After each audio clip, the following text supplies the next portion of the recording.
বন্ধুরা দেখুন রাস্তাটি কতটা সুন্দর। এটি আমাদের বাংলাদেশের একদম শেষ সীমান্তের একটি গ্রামীণ মেঠো পথ।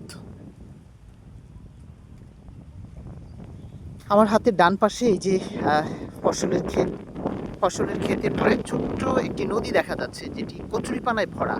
এরপরে ওই যে যে গাছগাছালিগুলো দেখছেন সেগুলো হচ্ছে আমাদের পার্শ্ববর্তী দেশ ভারতের এলাকা, ভারতের গাছগাছালি।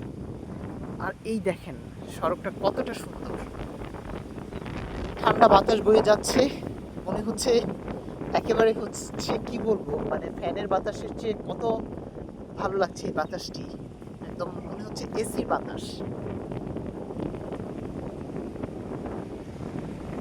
আসলে সীমান্তবর্তী এলাকাগুলো বা সীমান্তবর্তী যেই সড়কগুলো আছে সেই সড়কের রাস্তাগুলো সবসময় সুন্দর হয়ে থাকে। এই যে এখানে একটি পানির কল দেখা যাচ্ছে গাছের নিচে। এখান থেকে হচ্ছে এই গ্রামের ফসলের ক্ষেতে হচ্ছে পানি দেয়া হয়। সামনে কিছু গাছগাছালি, পাখিরা উড়ে যাচ্ছে। আসলে সীমান্তবর্তী এলাকাগুলো আমার কাছে মনে হয় এক একটি পর্যটন এলাকা হিসেবে গড়ে তোলা যেতে পারে। দেখতেই পাচ্ছেন কত সুন্দর একটা এলাকা, কত সুন্দর একটা ভিউ।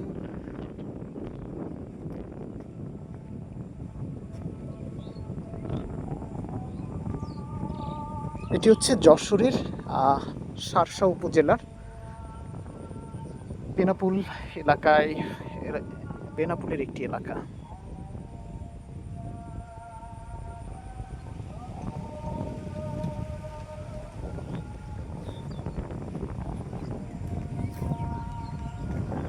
যতই দেখছি একদম মুগ্ধ হয়ে যাচ্ছি। দূরে দেখা যাচ্ছে ইন্ডিয়ান বিএসএফ পাহারা দিচ্ছে ওই পাশে।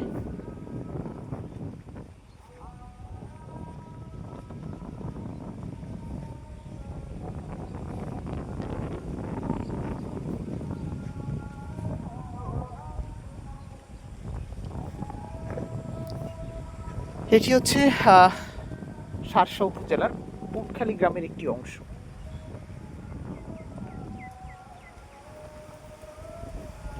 দেখেন এখান থেকে রাস্তাটার ভিউ দেখাই, কি পরিমাণ সৌন্দর্যের পর্ষা সাজিয়ে বসে আছে এই রাস্তাটি।